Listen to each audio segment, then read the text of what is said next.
서울에 위치한 육군사관학교 졸업식장은 이른 아침부터 웅장한 기상곡과 함께 분주한 움직임을 보이고 있었습니다. 4년간의 혹독한 훈련을 마친 예비 장교들이 마지막 준비를 하는 가운데 귀빈석에는 평소 보기 힘든 고위 장성들이 자리를 잡고 있었습니다.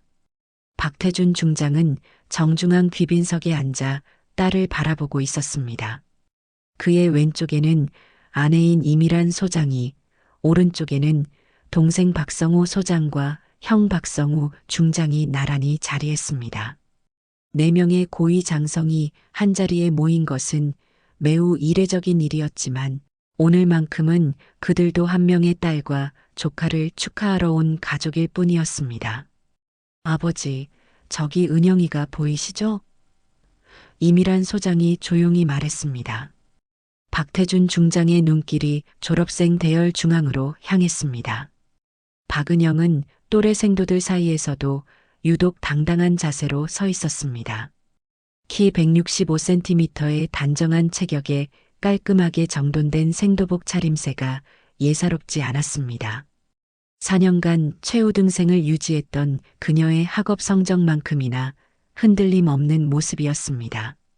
졸업식이 진행되는 동안 박성호 소장은 조카의 모습을 흐뭇하게 바라봤습니다. 헌병대장을 맡고 있는 그는 평소 엄격하기로 유명했지만 가족 앞에서만큼은 따뜻한 미소를 감추지 않았습니다. 은영이가 어릴 때부터 군인이 되겠다고 했을 때가 생각나는군요.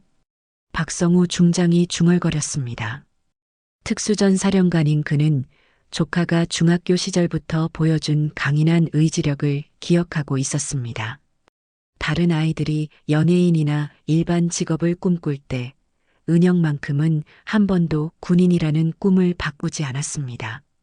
졸업장 수여식이 끝나고 가족들과의 만남 시간이 시작되었습니다. 박은영은 가족들을 향해 걸어오면서도 여전히 긴장된 표정을 유지하고 있었습니다. 4년간 준비해온 이야기가 있었기 때문입니다. 아버지, 어머니, 삼촌들. 은영이 정중하게 인사했습니다. 박태준 중장이 딸의 어깨에 손을 올렸습니다. 수고 많았다, 은영아. 이제 진짜 군인이 되는구나. 아버지, 말씀드릴 것이 있어요. 은영의 목소리에는 단호함이 묻어났습니다. 가족들의 시선이 그녀에게 집중되었습니다. 이미란 소장은 딸의 진지한 표정에서 뭔가 중요한 이야기가 나올 것임을 직감했습니다. 저는 앞으로 제 실력으로만 인정받고 싶습니다. 은영이 또렷하게 말했습니다. 가족 배경은 아무도 모르게 해주세요. 박은영이라는 이름으로만 군 생활을 하겠습니다. 순간 가족들 사이에 정적이 흘렀습니다. 박성호 소장이 먼저 입을 열었습니다. 은영아, 그게 무슨 말이냐? 우리 가문의 전통과 명예를. 삼촌, 그래서 더욱 제대로 하고 싶습니다. 은영이 말을 끊었습니다. 가문의 이름에 의존하지 않고 순수하게 제 능력만으로 성공했을 때 비로소 진정한 박가의 후손이라고 할 수 있지 않을까요? 박태준 중장은 딸의 말을 곰곰이 생각해 봤습니다. 자신 역시 젊은 시절 실력으로 인정받기 위해 얼마나 노력했는지 기억하고 있었습니다. 하지만 은영아, 요즘 군대는 예전과 다르다. 특히 여군에 대한 편견이 여전히 존재하는 상황에서 이미란 소장이 걱정스럽게 말했습니다. 그래서 더욱 증명하고 싶습니다. 어머니. 은영의 목소리에 확신이 가득했습니다. 여군이라는 이유로 또 가문 배경 때문이라는 말을 듣고 싶지 않습니다. 오직 박은영 개인의 실력과 인품으로만 평가받고 싶어요. 박성우 중장이 조카를 바라보며 미소를 지었습니다. 참 대단한 각오구나. 하지만 혹시 견디기 힘든 상황이 생기면 그때 가서 생각해 보겠습니다. 은영이 담담하게 답했습니다. 하지만 최대한 제 힘으로 해결하고 싶어요. 가족들은 서로 눈빛을 주고받았습니다. 딸과 조카의 강한 의지를 꺾을 수는 없었습니다. 무엇보다 그들 자신도 젊은 시절 비슷한 마음을 가졌던 터였습니다. 박태준 중장이 천천히 고개를 끄덕였습니다. 알겠다. 대신 몇 가지 조건이 있다. 말씀하세요, 아버지. 첫째, 정말 위험한 상황이 되면 주저하지 말고 우리에게 연락할 것. 둘째, 정기적으로 안부는 확인할 것.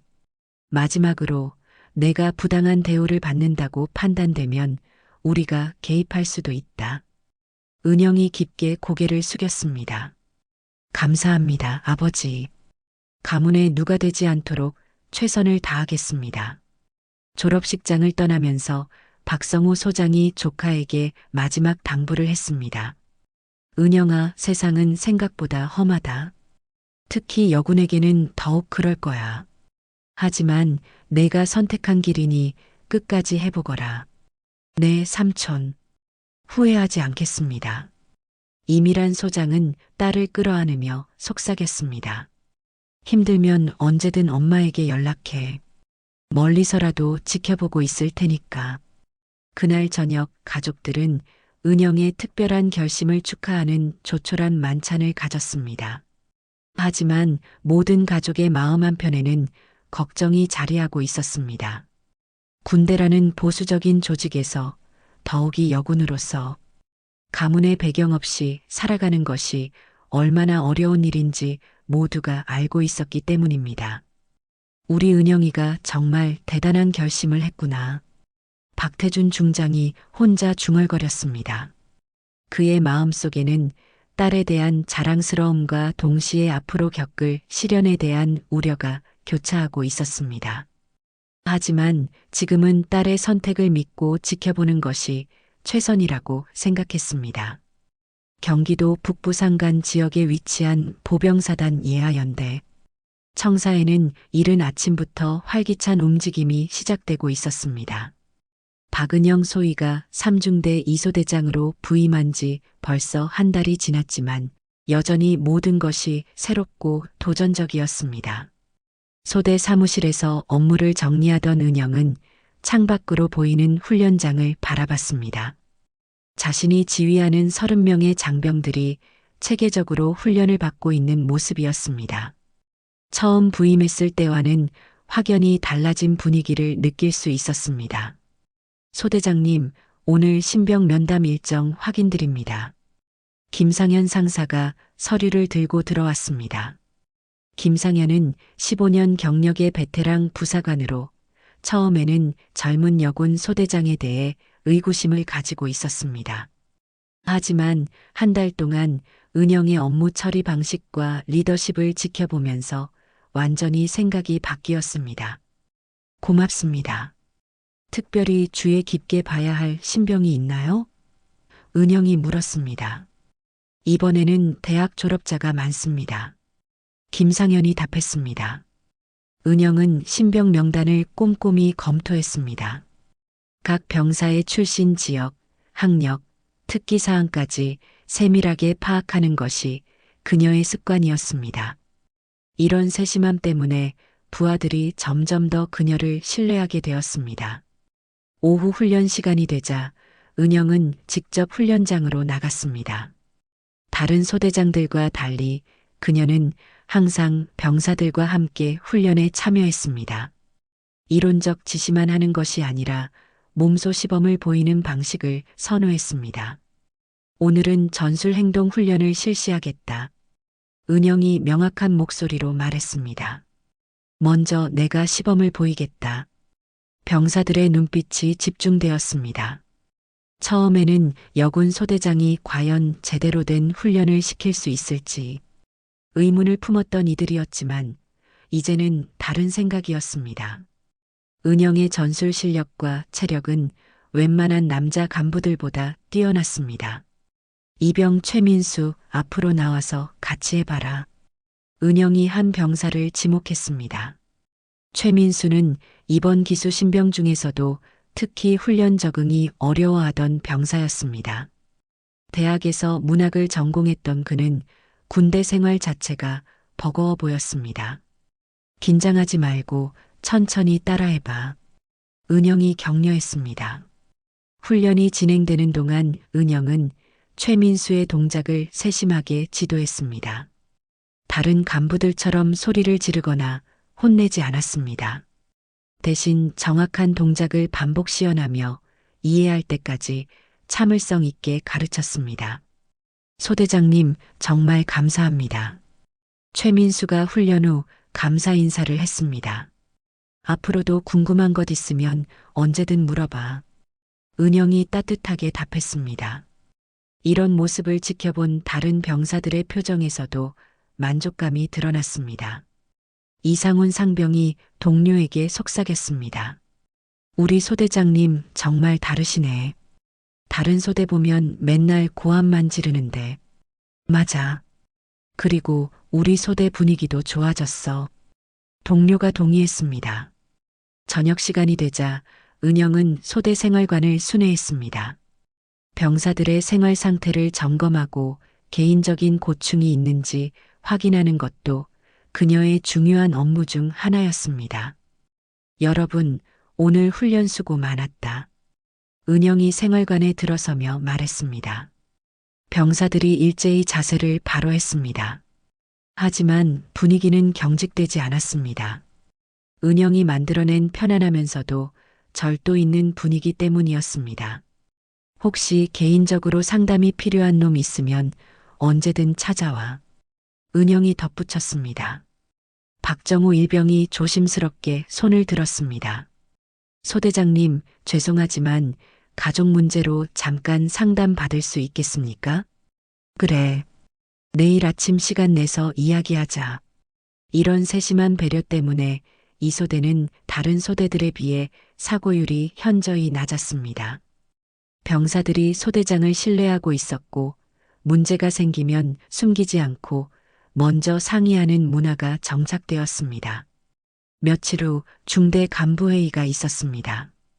은영은 평소처럼 이 소대의 현황을 체계적으로 정리해서 보고할 준비를 했습니다. 그녀의 보고서는 항상 다른 소대장들의 모범이 되었습니다.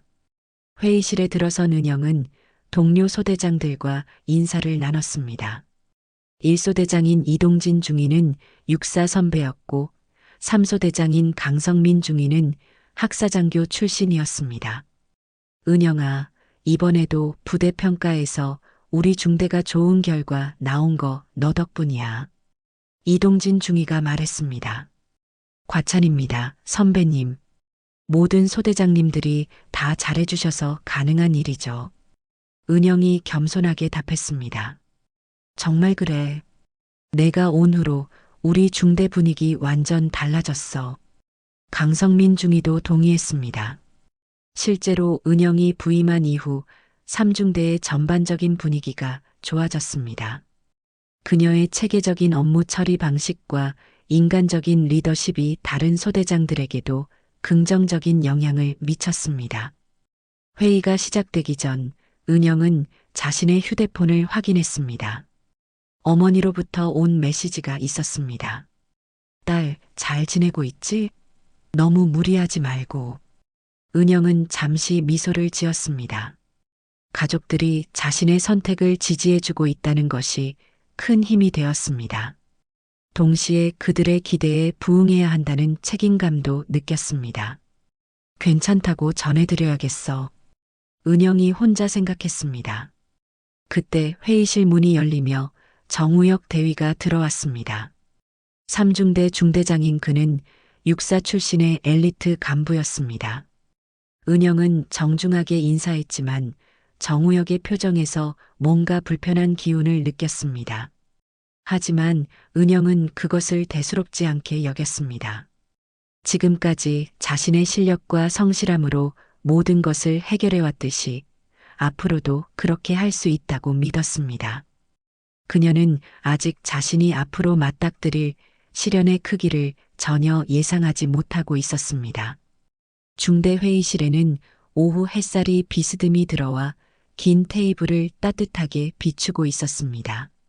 박은영은 평소보다 일찍 도착해서 자신의 자리에 앉아보고 자료를 마지막으로 점검하고 있었습니다.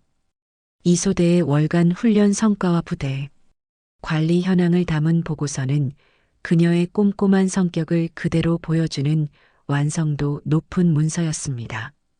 은영아, 오늘도 역시 제일 먼저 왔네.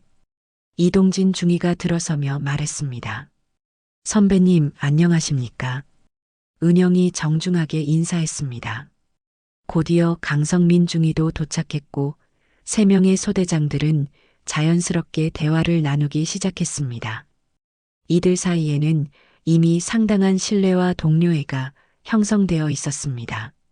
특히 은영의 성실함과 실력은 두 선배 소대장들로부터 인정받고 있었습니다. 이번 달 부대평가에서 우리 중대가 연대 1등 했다는 거 들었어? 강성민 중위가 기쁜 소식을 전했습니다. 정말입니까? 은영이 기쁘게 답했습니다. 실제로 3중대의 성과 향상에는 은영의 기여가 상당했습니다. 그녀가 도입한 체계적인 관리 방식과 병사들과의 소통 방법이 다른 소대에도 긍정적인 영향을 미쳤기 때문입니다. 하지만 은영은 절대 자신의 공을 내세우지 않았습니다. 너 정말 대단해.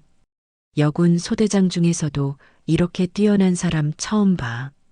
이동진 중위가 솔직한 감상을 말했습니다. 그때 회의실 문이 열리며 정우혁 대위가 들어왔습니다. 새 소대장은 즉시 자세를 바로하고 경례했습니다. 정우혁은 무표정한 얼굴로 답례를 한 후 상석에 자리를 잡았습니다. 앉아. 정우혁의 목소리는 차가웠습니다. 은영은 중대장의 첫인상에서 뭔가 불편한 기운을 느꼈지만 아직 구체적으로 파악할 수는 없었습니다. 다만 그의 시선이 자신에게 향할 때마다 미묘한 불쾌감이 스쳐 지나가는 것을 감지할 수 있었습니다. 오늘 회의 안건을 시작하겠다. 정우혁이 서류를 펼치며 말했습니다. 먼저 1소대부터 이동진 중위가 자신의 소대 현황을 체계적으로 보고했습니다. 훈련 성과, 인사관리, 장비 현황 등을 조목조목 설명하는 그의 보고는 완벽했습니다. 정우혁은 고개를 끄덕이며 만족스러운 표정을 보였습니다. 잘했다. 다음 3소대. 정우혁이 강성민 중위를 지목했습니다. 강성민 중위 역시 훌륭한 보고를 마쳤습니다.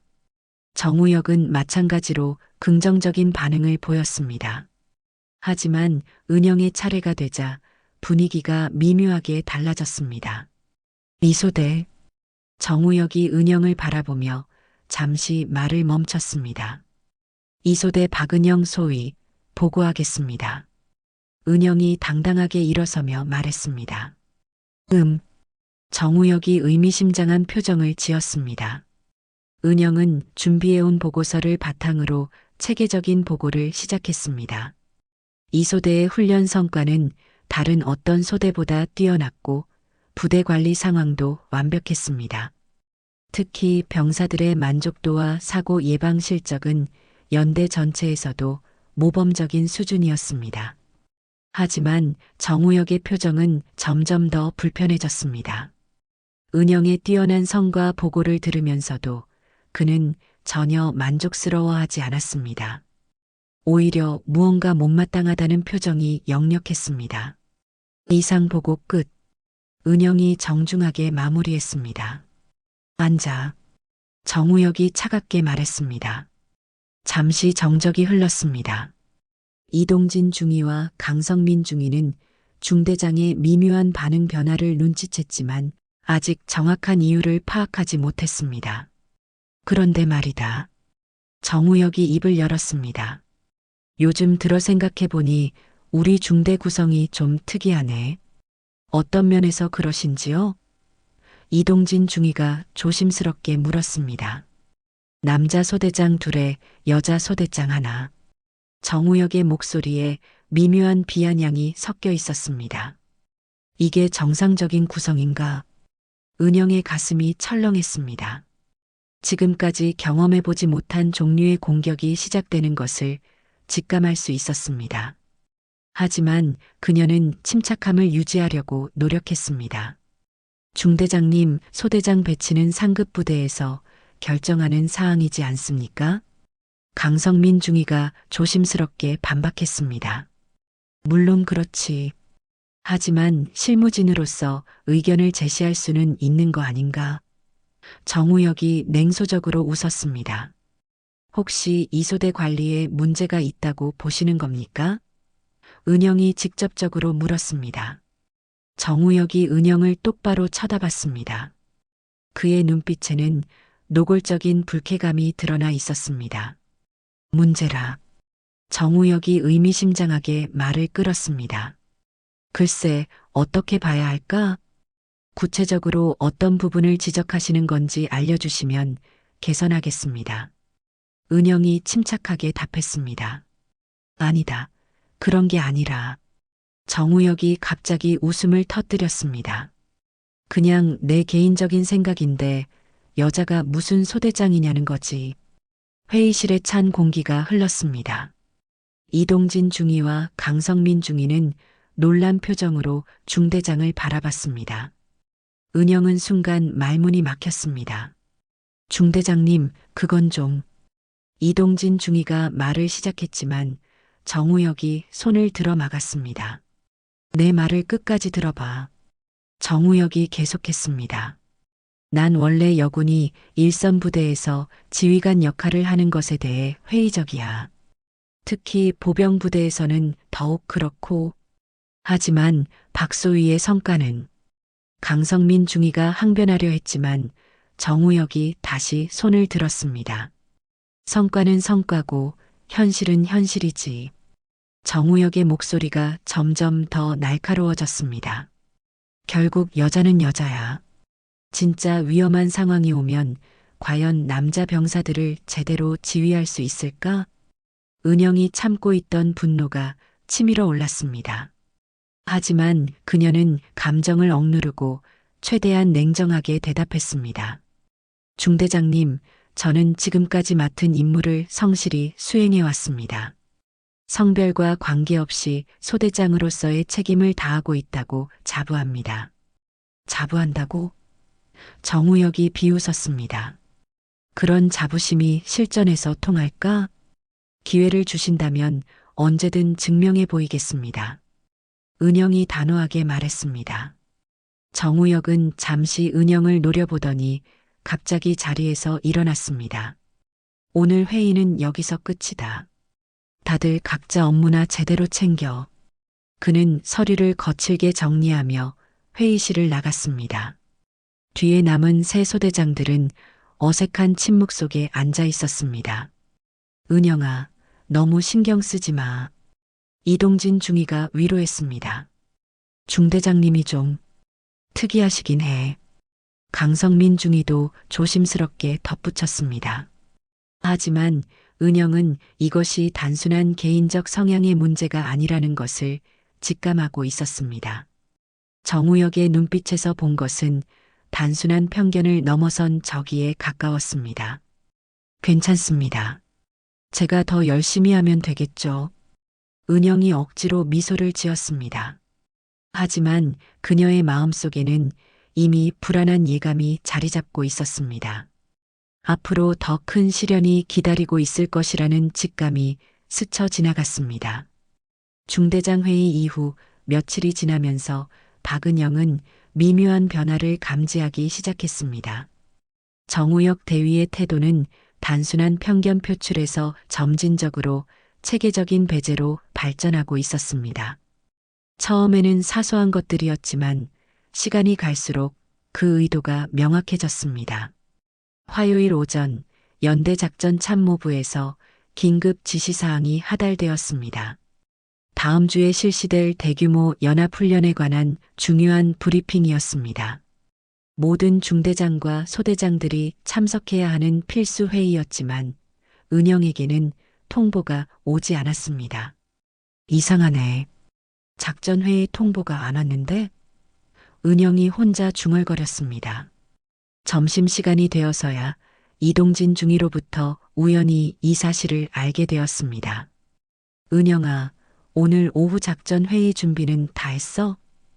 이동진 중위가 식당에서 물었습니다. 작전 회의요?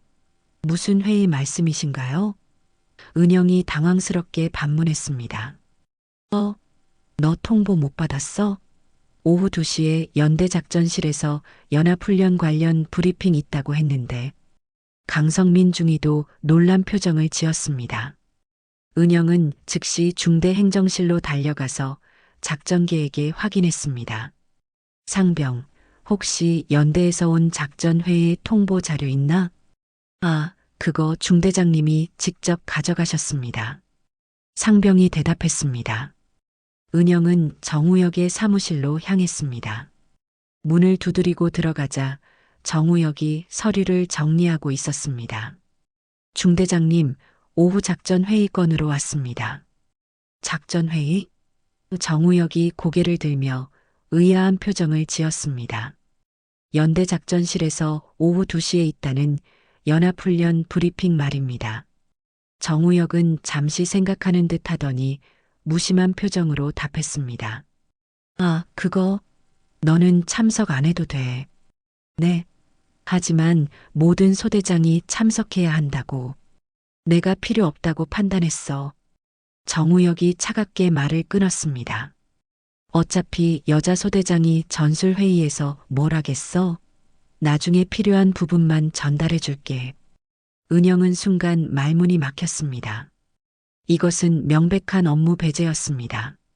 하지만 상급자의 지시를 정면으로 거부할 수는 없었습니다. 중대장님, 저도 소대장으로서 작전 계획을 숙지해야 됐다고 했잖아. 정우혁의 목소리가 더욱 날카로워졌습니다. 시간 낭비하지 말고 다른 일이나 해. 결국 은영은 그 중요한 회의에 참석하지 못했습니다. 나중에 다른 소대장들로부터 대략적인 내용을 전해 들었지만 세부적인 작전 계획과 자신의 소대 역할에 대한 정확한 정보는 파악할 수 없었습니다. 이런 일들이 반복되기 시작했습니다. 중요한 교육과정 참석 기회, 상급 부대와의 협조회의, 심지어 소대장 간담회까지도 은영만 제외되었습니다. 정우혁은 항상 그럴듯한 이유를 댔지만 그 의도는 분명했습니다. 목요일 오후 정우혁이 은영을 따로 불렀습니다. 박소희, 잠깐 와봐. 은영이 중대장 사무실에 들어가자 정우혁이 자신의 승용차 열쇠를 내밀었습니다. 이거 세차 좀 해줘. 죄송하지만 그건 제 업무가 아닙니다. 은영이 정중하게 거절했습니다. 업무가 아니라고? 정우혁이 비웃었습니다. 상급자가 시키는 게 업무 아니야? 아니면 여자라서 차 세차도 못해? 그런 게 아니라 개인적인 일을. 개인적인 일? 정우혁이 목소리를 높였습니다. 중대장 차가 더러우면 중대 전체 이미지에 안 좋잖아. 이것도 중대 관리 업무야. 억지스러운 논리였지만 은영은 더 이상 거부하기 어려웠습니다. 결국 그녀는 정우혁의 개인 차량을 세차하게 되었습니다.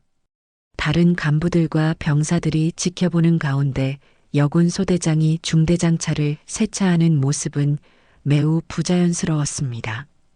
저거 좀 이상하지 않아? 한 부사관이 동료에게 속삭였습니다. 쉿, 조용히 해. 중대장님이 들으면 어떡해. 동료가 제지했습니다. 이런 상황을 지켜본 이동진 중위와 강성민 중위는 불편함을 느꼈지만 직접적으로 개입하기는 어려웠습니다. 중대장의 명령에 다른 소대장이 이의를 제기하는 것은 군대 조직에서 매우 민감한 문제였습니다. 다음 주가 되자 정우혁의 요구는 더욱 노골적이 되었습니다. 박소희, 우리 집에 가서 청소 좀 해줘. 중대장님, 그건 정말. 왜 여자가 청소하는 게 이상해? 정우혁이 비아냥거렸습니다. 원래 여자들이 잘하는 일 아닌가? 아니면 소대장이라고 해서 그런 일은 안 한다는 거야? 은영의 얼굴이 붉어졌습니다. 성별 고정관념을 이용한 모독이었습니다. 하지만 정우혁은 멈추지 않았습니다. 그리고 말이야, 앞으로 중대 행사 때 접대 업무도 내가 맡아. 여자가 그런 일에 더 세심하잖아. 중대장님, 그런 업무 배분은 부적절하다고 생각합니다. 은영이 용기를 내어 반박했습니다. 부적절하다고? 정우혁이 눈을 가늘게 뜨며 위협적으로 말했습니다. 누가 부적절하다고 판단하는 거야? 너, 여자 소희가? 분위기가 험악해지자 은영은 더 이상 말할 수 없었습니다. 결국 그녀는 정우혁의 집 청소까지 하게 되었습니다. 근무 시간 후에 개인적으로 가서 청소를 하는 것은 명백한 사적 심부름이었지만 거부할 방법이 없었습니다. 이런 상황을 목격한 다른 간부들은 점점 더 불편해했지만 아무도 나서지 못했습니다. 정우혁의 아버지가 고위장성이라는 것을 모두가 알고 있었기 때문입니다. 이건 좀 아닌 것 같은데. 강성민 중위가 이동진 중위에게 조심스럽게 말했습니다. 나도 그렇게 생각해. 하지만 우리가 뭐라고 할 수 있겠어? 이동진 중위가 한숨을 쉬었습니다. 은영이 정말 힘들어 보여. 그래도 참고 있잖아. 정말 대단해. 하지만 이들의 동정과 걱정은 은영에게 직접적인 도움이 되지 못했습니다. 오히려 은영은 점점 더 고립되어 가고 있었습니다. 정우혁의 체계적인 배제와 굴욕으로 인해 그녀의 소대장으로서의 권위는 서서히 훼손되고 있었습니다. 그날 밤 은영은 자신의 숙소에서 깊은 고민에 빠졌습니다. 이런 부조리한 상황이 계속될 것인지, 그리고 자신이 어떻게 대처해야 할지 답을 찾을 수 없었습니다. 가족들의 도움을 받고 싶었지만 스스로 해결하겠다고 다짐했던 약속이 그녀를 망설이게 했습니다. 이런 식으로 계속 당할 수는 없어. 은영이 혼자 중얼거렸습니다. 하지만 현실적으로 그녀가 할 수 있는 선택지는 많지 않았습니다. 정우혁의 갑질은 이제 막 시작에 불과했습니다. 연대 회의실에는 각 중대의 간부들이 모여 앉아 있었습니다. 원래 간부 교육이 끝난 후 자유토론 시간이었는데 평소보다 분위기가 무거웠습니다. 최근 타 부대에서 발생한 안전사고에 대한 재발 방지 대책을 논의하는 자리였기 때문입니다. 박은영은 회의실 한쪽 구석에 조용히 앉아 다른 간부들의 발언을 경청하고 있었습니다. 지난 몇 주간 정우혁 대위로부터 받은 스트레스에도 불구하고 그녀는 여전히 성실하게 모든 교육과 회의에 참석하고 있었습니다. 각 중대별로 의견을 들어보겠습니다. 연대 작전과장이 말했습니다. 1중대와 2중대 간부들이 차례로 발언했습니다. 대부분 교범적인 답변들이었지만 나름대로 현실적인 대안들을 제시하고 있었습니다. 이제 3중대 차례가 되었습니다. 정우혁 대위가 일어서서 발언을 시작했습니다. 그의 발언은 처음에는 일반적인 안전관리 방안에 대한 것이었습니다. 하지만 점차 다른 방향으로 흘러가기 시작했습니다. 그런데 말입니다. 연대장님. 정우혁이 갑자기 화제를 바꿨습니다.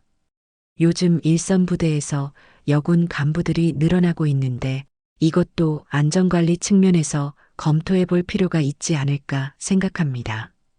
회의실 분위기가 미묘하게 변했습니다. 다른 간부들이 정우혁을 의아한 눈빛으로 바라봤습니다. 은영은 가슴이 철렁했지만 표정을 유지하려고 노력했습니다.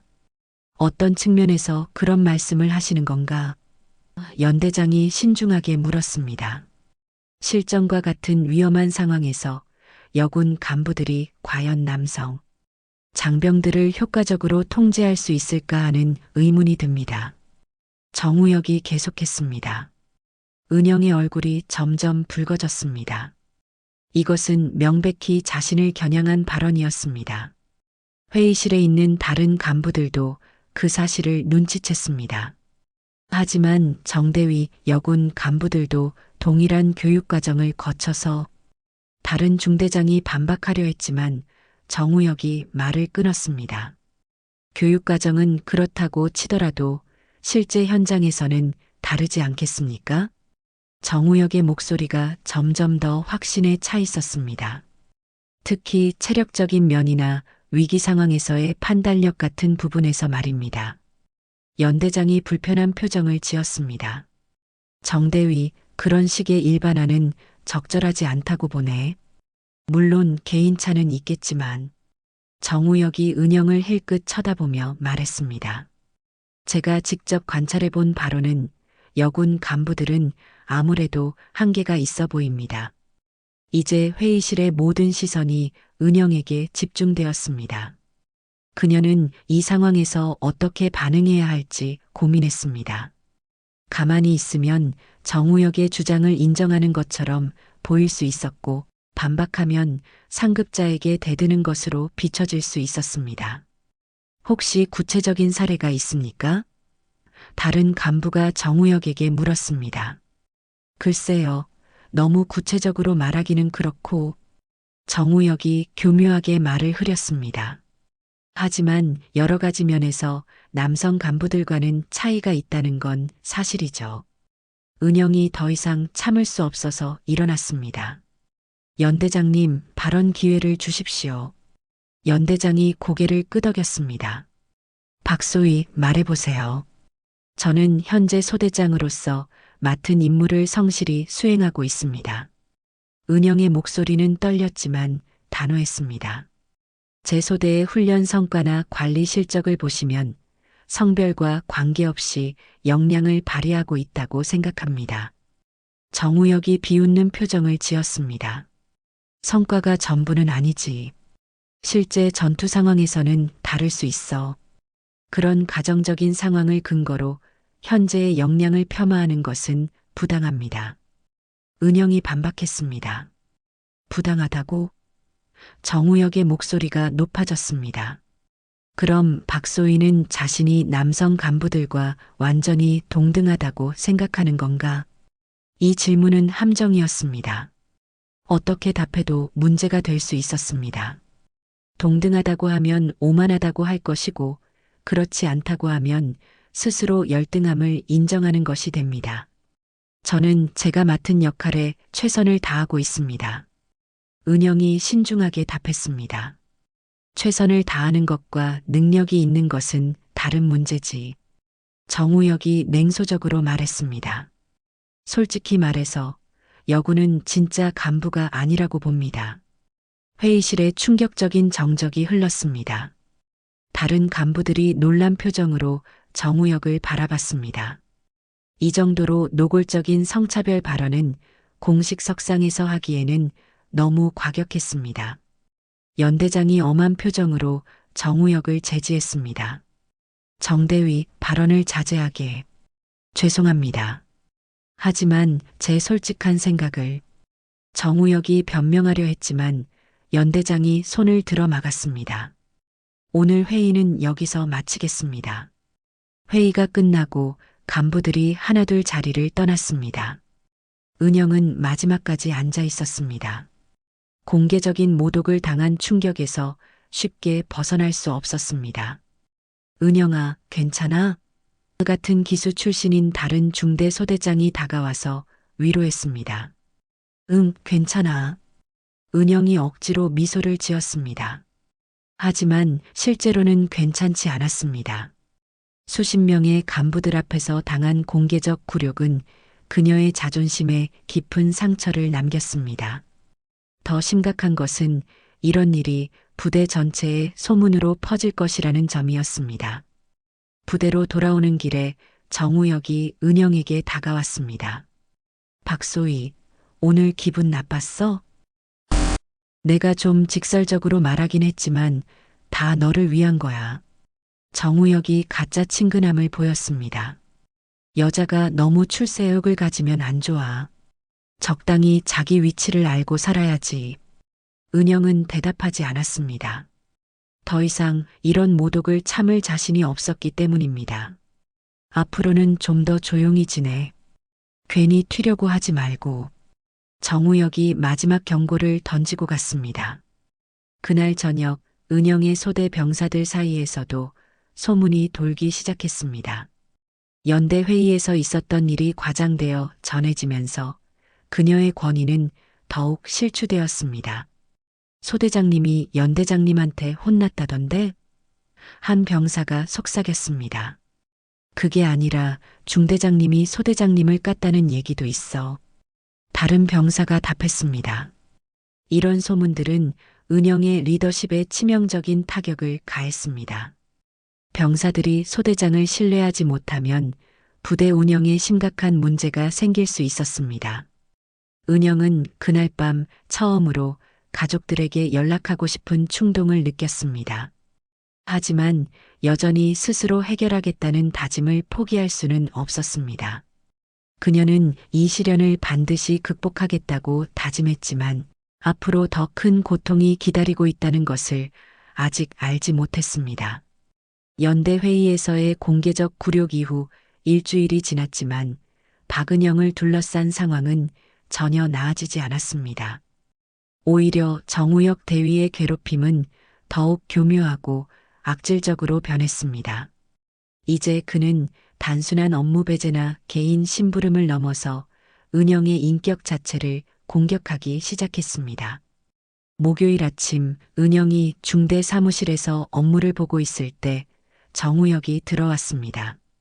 그는 은영의 책상 앞에 서서 위아래로 훑어보는 듯한 시선을 보냈습니다. 박소희, 오늘 화장 안 했나? 은영이 고개를 들어 정우혁을 바라봤습니다. 네. 얼굴이 왜 이렇게 칙칙해? 여자가 화장도 안 하고 다니면 어떡해? 정우혁이 비아냥거렸습니다. 중대장님, 저는 규정에 맞게. 규정이 문제가 아니라 기본적인 예의 문제야. 정우혁이 말을 끊었습니다. 여자라면 최소한의 몸단장은 해야 하는 거 아닌가? 남자 간부들이 볼 때 얼마나 보기 싫겠어. 은영의 얼굴이 붉어졌습니다.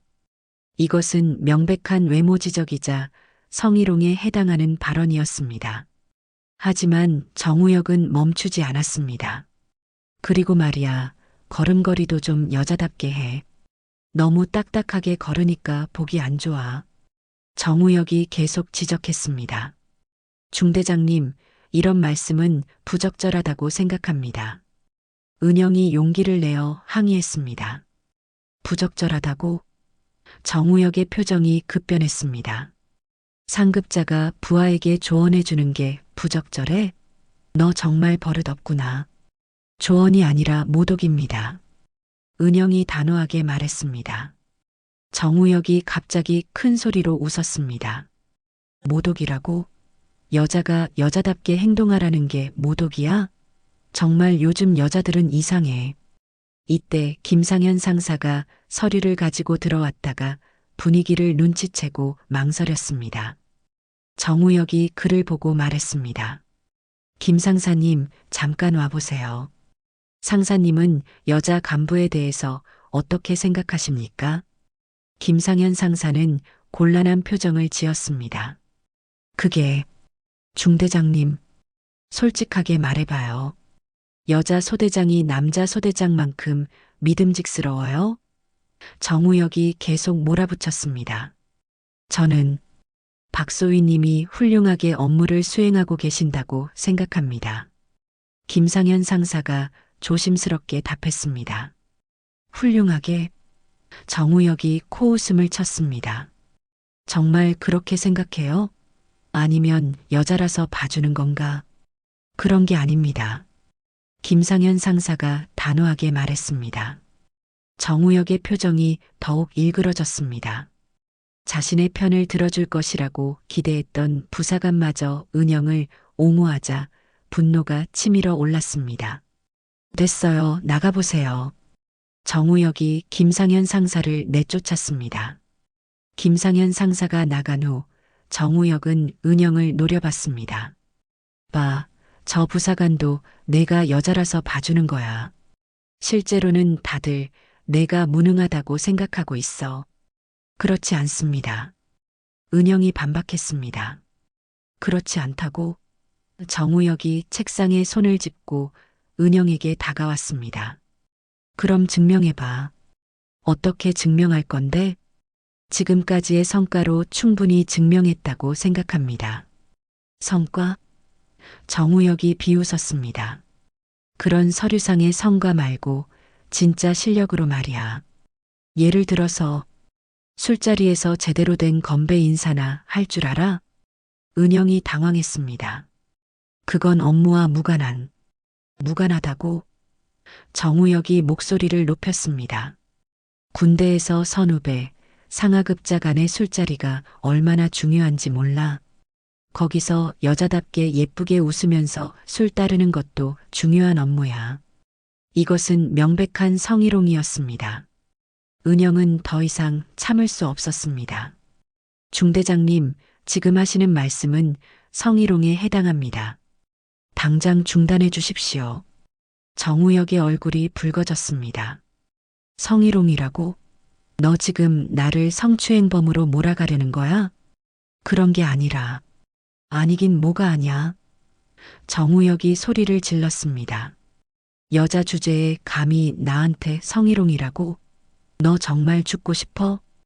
은영이 자리에서 일어났습니다. 죄송하지만 이런 대화는 더 이상 할 수 없겠습니다. 어디 가려고? 정우혁이 은영의 앞을 막았습니다. 내가 가라고 했어? 중대장님, 비켜주십시오. 비켜달라고? 정우혁이 위협적으로 다가왔습니다. 너 정말 건방지구나.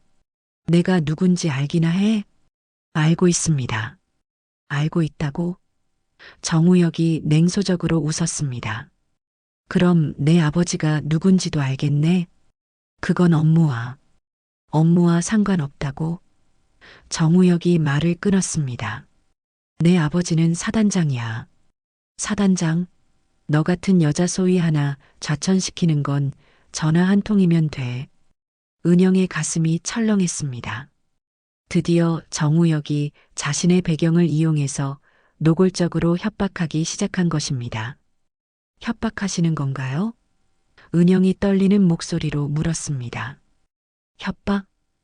정우혁이 큰 소리로 웃었습니다. 이게 협박으로 들려? 그냥 현실을 알려주는 거야. 여자가 군대에서 살아남으려면 겸손해야 해. 특히 나 같은 사람한테는 더욱 그렇고, 저는 제가 해야 할 일만 하겠습니다. 해야 할 일? 정우혁의 목소리가 더욱 위협적이 되었습니다. 내가 해야 할 일은 내가 시키는 거야. 여자 주제에 나서려고 하지 말고 조용히 구석에서 시키는 일만 해. 그래야 여기서 살아남을 수 있어. 은영은 더 이상 말할 수 없었습니다. 정우혁의 협박은 단순한 개인적 괴롭힘을 넘어서 자신의 군 생활 전체를 위협하는 수준에 이르렀습니다. 그리고 말이야, 정우혁이 마지막 일격을 가했습니다. 혹시 이 일을 다른 사람한테 고발하려고 생각하지는 마. 누가 내 말을 믿겠어? 나는 중대장이고 너는 여자 소위야. 게다가 내 아버지가 누군지 알잖아? 은영은 절망감을 느꼈습니다. 정우혁의 말이 틀리지 않았습니다.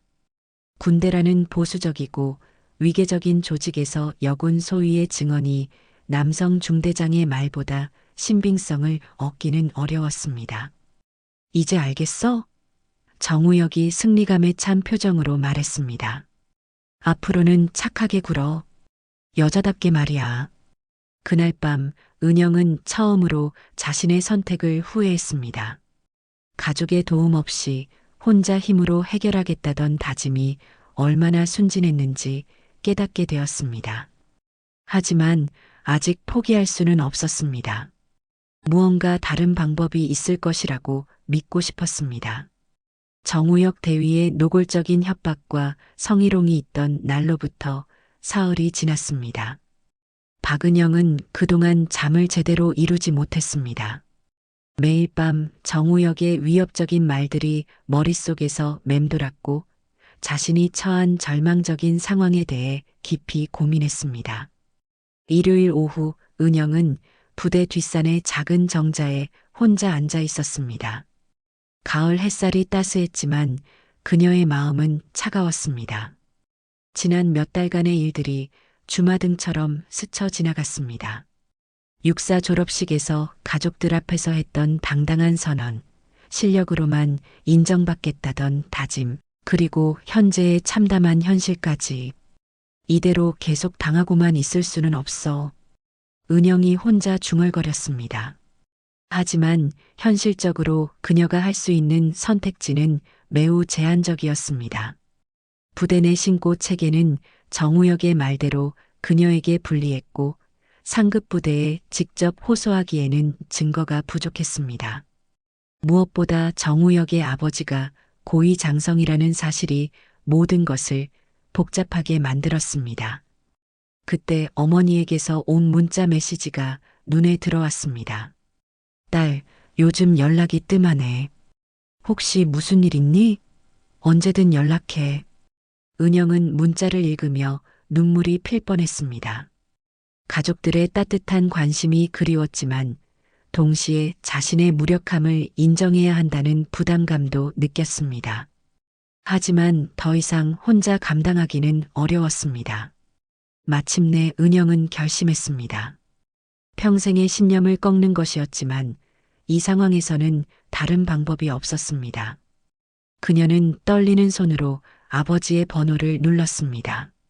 아버지, 저 은영입니다. 은영아.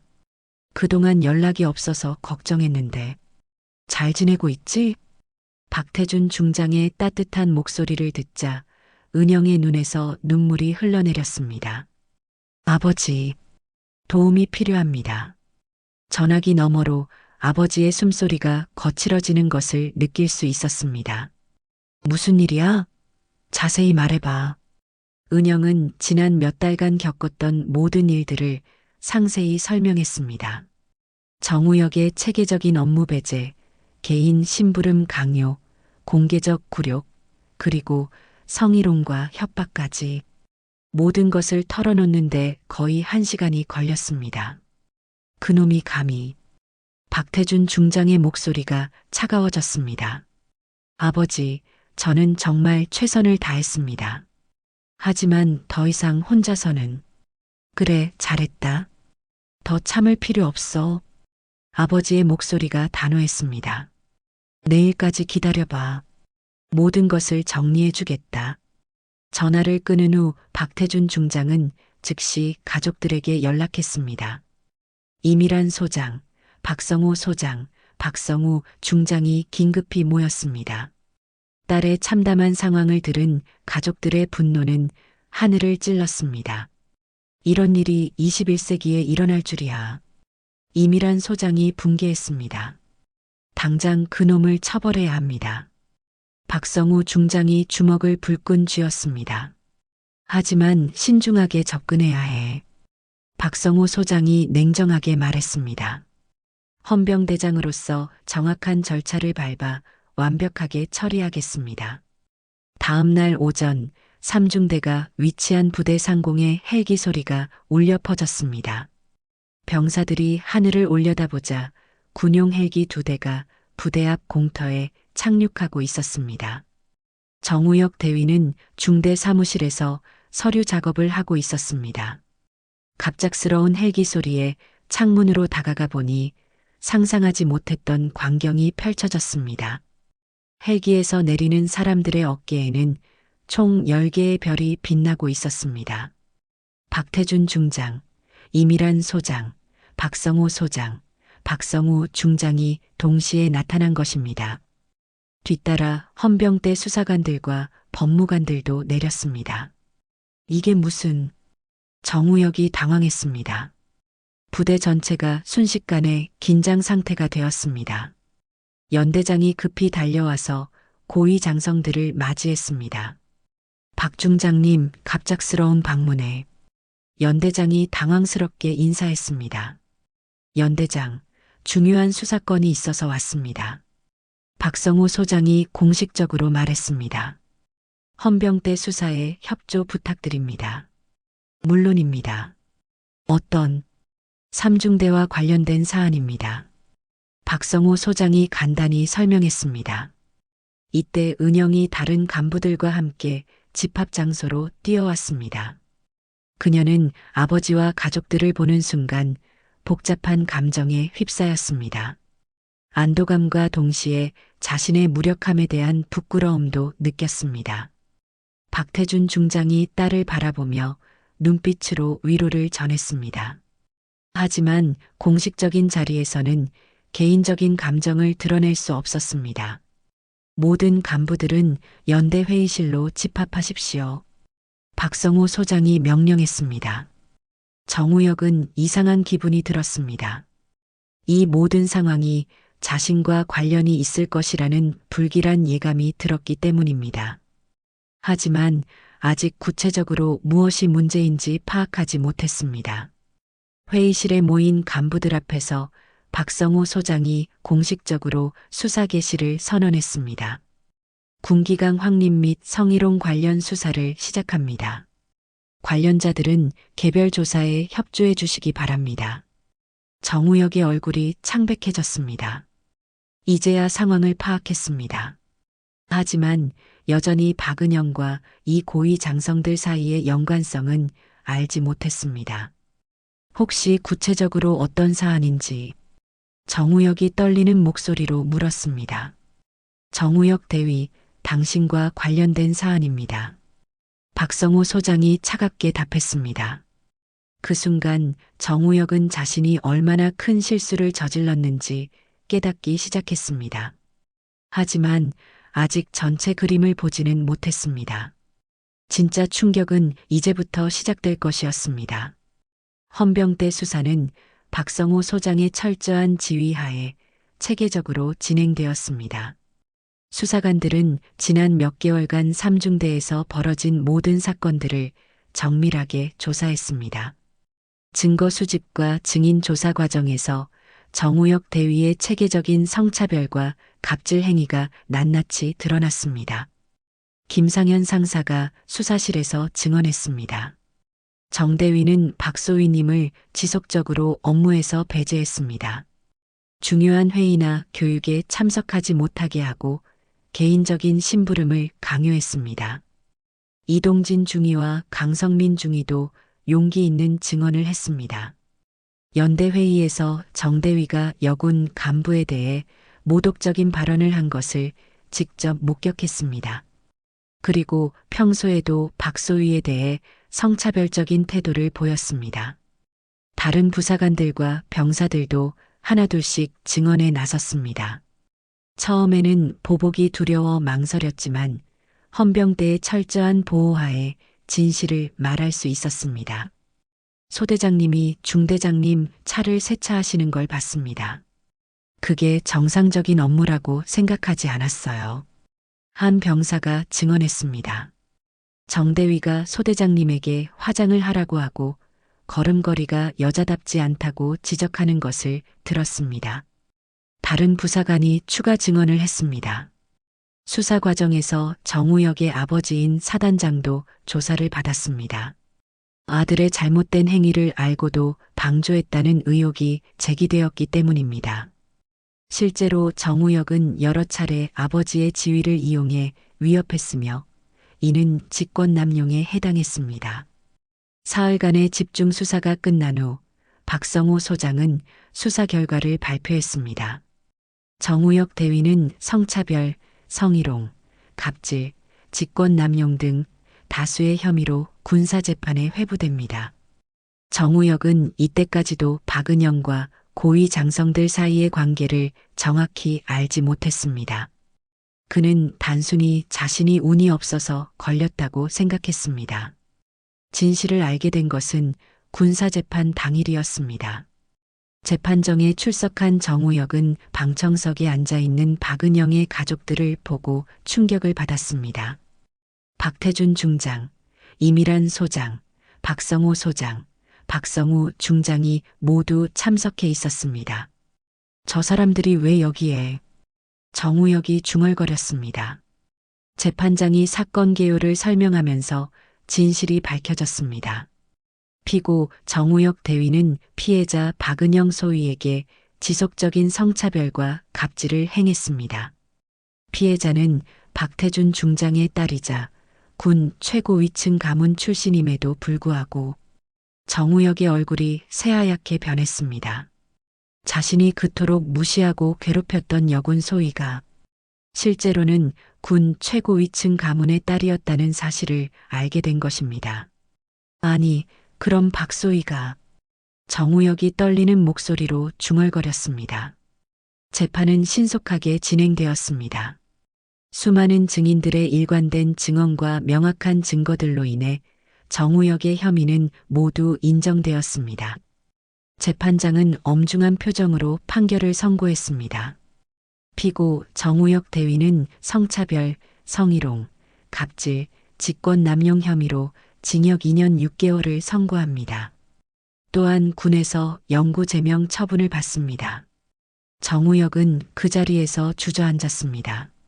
자신의 군 생활이 완전히 끝장났다는 것을 깨달았기 때문입니다. 더 큰 충격은 아버지에 대한 처분이었습니다. 이틀 후 정우혁의 아버지인 사단장도 보직 해임 처분을 받았습니다. 아들의 잘못된 행위를 방조하고 군기강 확립에 실패했다는 이유였습니다. 한순간에 정씨 가문의 군 내 영향력은 완전히 사라졌습니다.